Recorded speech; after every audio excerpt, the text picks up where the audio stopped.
Sea lo que usted es. ¿Cuál es la naturaleza de la mente?, preguntó el discípulo. Maestro, la mente no es nada más que el pensamiento yo. La mente y el ego son uno y lo mismo. Las demás facultades mentales, tales como el intelecto y la memoria, son solamente esto. La mente, el intelecto, el almacén de las tendencias mentales y el ego, todos estos son solamente la mente misma. Esto es como si se dieran diferentes nombres a un hombre en concordia con sus diferentes funciones. El alma individual no es nada más que esta alma o ego. Discípulo, ¿cómo descubriremos la naturaleza de la mente? Es decir, su causa última o la base del cual ella es una manifestación. Maestro, disponiendo los pensamientos por orden de su valor, el pensamiento yo es el más importante. La idea o pensamiento de una personalidad es también la raíz o el brote de todos los demás pensamientos, puesto que cada idea o pensamiento surge solamente como el pensamiento de alguien y no se conoce que exista independientemente del ego. El ego, por lo tanto, exhibe actividad de pensamiento. La segunda y la tercera persona, tú, él, vosotros, ellos, eso, etc., no aparecen excepto a la primera persona, yo. Por lo tanto, surgen solamente después de que aparece la primera persona, de modo que las tres personas parecen surgir y sumergirse juntas. Sigue entonces el rastro de la causa última del yo o personalidad. ¿De dónde surge este yo? Búsquelo dentro, entonces se desvanece. Esto es la gesta de la sabiduría. Cuando la mente investiga incesantemente su propia naturaleza, transpira que no hay ninguna cosa tal como la mente. Esto es la vía directa para todos. La mente es meramente pensamientos. De todos los pensamientos, el pensamiento yo es la raíz. Por lo tanto, la mente es solamente el pensamiento yo. El nacimiento del pensamiento yo es el propio nacimiento de uno. Su muerte es la muerte de la persona. Después de que ha surgido el pensamiento yo, surge la identidad errónea con el cuerpo. Deshágase del pensamiento yo. Mientras yo está vivo hay aflicción. Cuando yo deja de existir no hay ninguna aflicción. Discípulo, sí, pero cuando me doy al pensamiento yo, surgen otros pensamientos y me perturban. Maestro, vea de quién son los pensamientos. Se desvanecerán. Tienen su raíz en el simple pensamiento yo. Abárquelo y desaparecerán. Discípulo, ¿cómo puede una indagación iniciada por el ego revelar su propia irrealidad? Maestro, la existencia fenoménica del ego se trasciende cuando usted profundiza dentro de la fuente de donde surge el pensamiento yo. Discípulo, pero ¿no es el pensamiento yo solamente una de las tres formas en las cuales se manifiesta el ego? El yoga, Vasishtha y otros textos antiguos describen al ego como teniendo una forma triple. Maestro, así es. El ego se describe con tres cuerpos: el grosero, el sutil y el causal. Pero eso es solamente para el propósito de la exposición analítica. Si el método de la indagación tuviera que depender de la forma del ego, usted puede dar por descontado que toda indagación devendría enteramente imposible, debido a que las formas que el ego puede asumir son legión. Por lo tanto, para los propósitos de la indagación de sí mismo, usted tiene que proceder sobre la base de que el ego tiene una única forma, a saber, la del pensamiento yo. Discípulo, pero puede resultar inadecuado para darse cuenta del conocimiento. Maestro, la indagación de sí mismo, siguiendo el rastro del pensamiento yo, es lo mismo que el perro que sigue el rastro de su dueño por su olor. El dueño puede estar en algún lugar distante desconocido, pero eso no impide que el perro siga su rastro. El olor del dueño es un rastro infalible para el animal y nada más cuenta, ni los vestidos que lleva, ni su complexión y estatura, etc. El perro se aferra a ese olor sin distraerse lo más mínimo mientras le busca y finalmente logra encontrarle.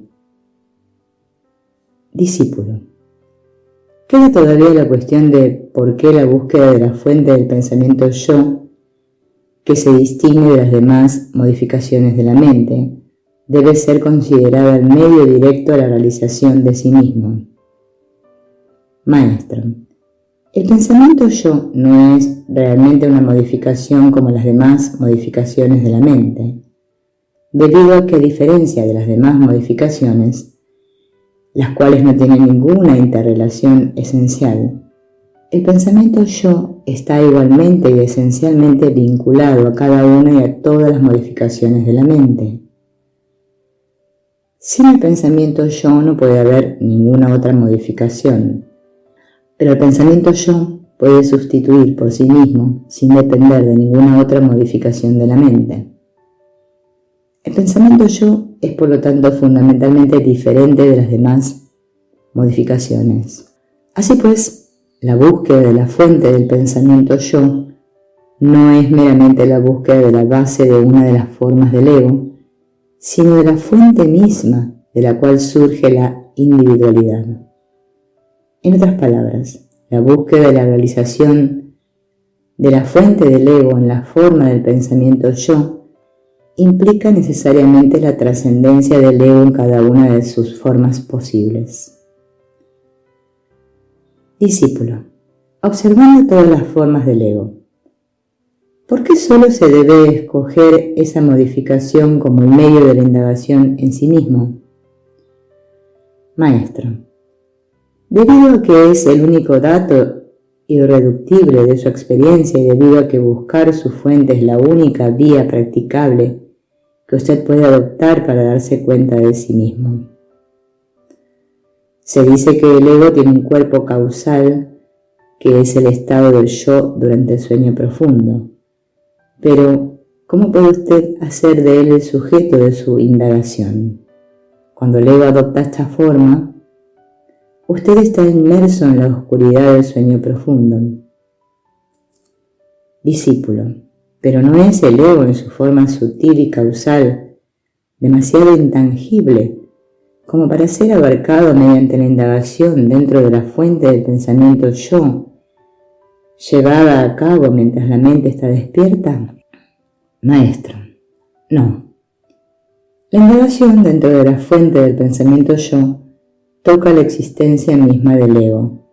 Por lo tanto, la sutileza de la forma del ego no es una consideración a tener en cuenta.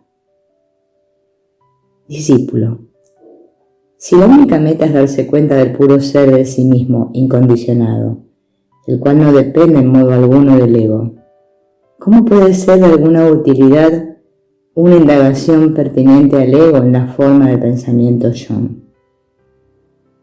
Maestro, desde el punto de vista funcional, el ego tiene una única y sola característica.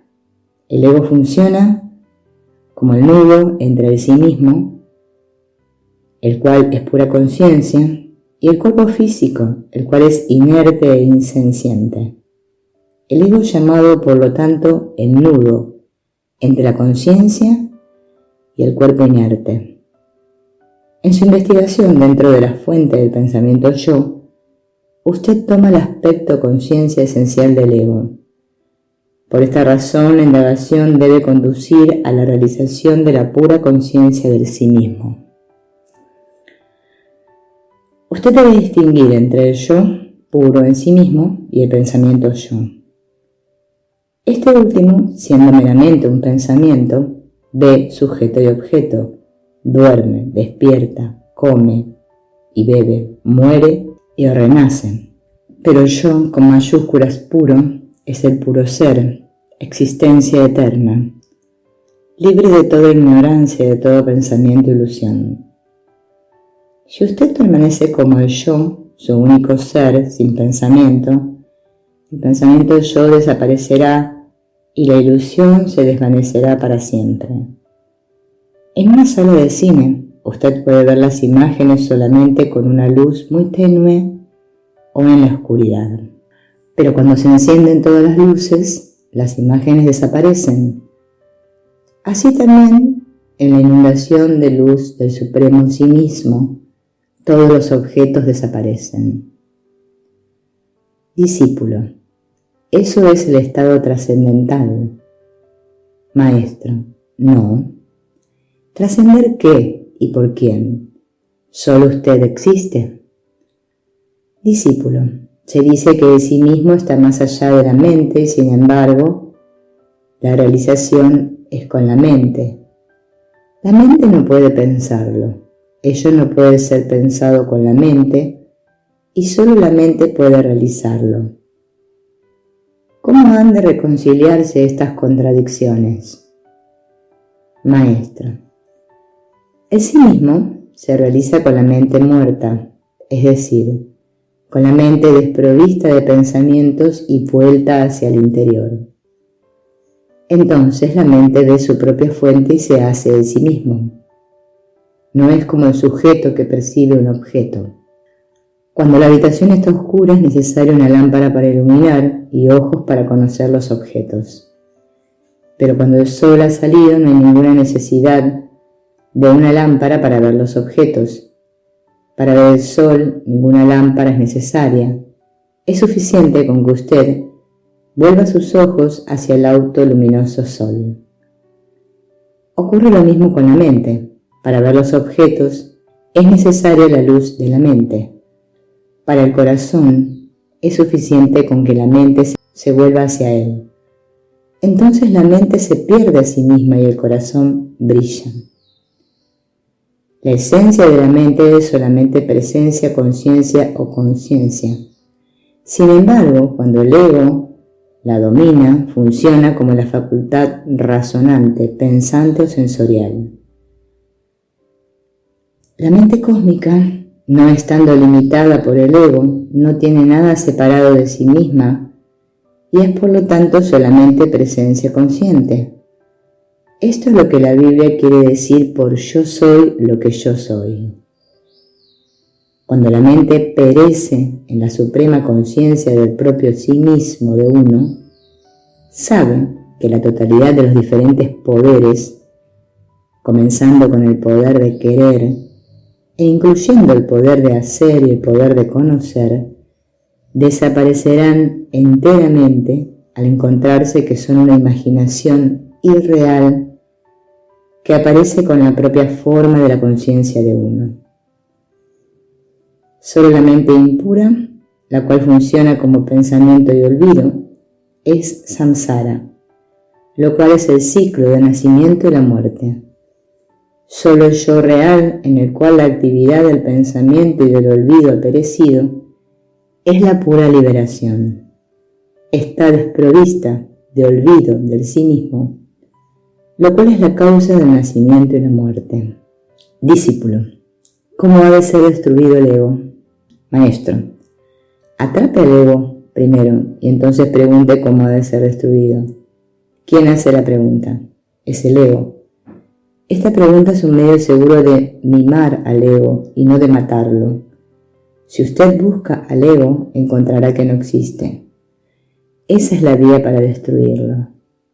Discípulo, ¿cómo se hace la realización posible? Maestro, hay un sí mismo absoluto del cual procede una chispa como de un fuego. La chispa es llamada el ego. En el caso de un hombre ignorante, la chispa se identifica a sí misma con un objeto, simultáneamente con su surgimiento. no puede permanecer independiente de tal asociación con los objetos.